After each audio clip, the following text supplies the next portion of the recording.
بسم اللہ الرحمن الرحیم۔ السلام علیکم ورحمۃ اللہ وبرکاتہ۔ رسول اللہ صلی اللہ علیہ وآلہ وسلم کی پیاری دعائیں۔ اللہ سے بخشش اور رحم طلب کرنے کے لیے 100 مرتبہ یہ کلمات کہیں۔ آج کی ویڈیو میں پیش کی جانے والی دعا سنن ابن ماجہ کی حدیث نمبر 3814 میں بیان کی گئی ہے۔ ویڈیو میں آگے بڑھنے سے پہلے نئے آنے والے دوستوں سے گزارش ہے کہ ہمارے چینل کو ضرور سبسکرائب کریں اور آنے والی ویڈیو سے باخبر رہنے کے لیے بیل آئیکن پریس کریں۔ شکریہ۔ رسول اللہ صلی اللہ علیہ وآلہ وسلم کی دعا۔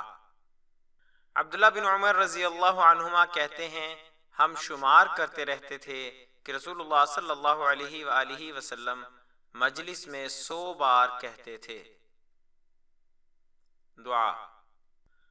رب اغفر لی وتب علی انک انت التواب الرحیم۔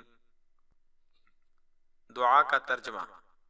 اے میرے رب، مجھے بخش دے، میری توبہ قبول فرما لے، تو ہی توبہ قبول فرمانے والا اور رحم کرنے والا ہے۔ فوائد و مسائل۔ نمبر 1، توبہ و استغفار بہت بڑی نیکی ہے۔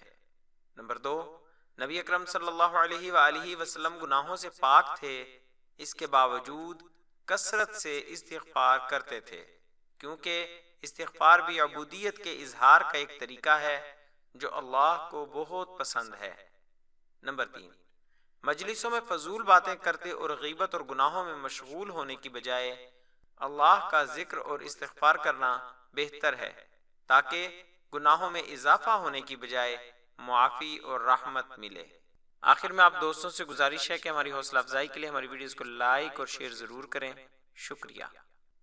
جزاک اللہ خیرہ۔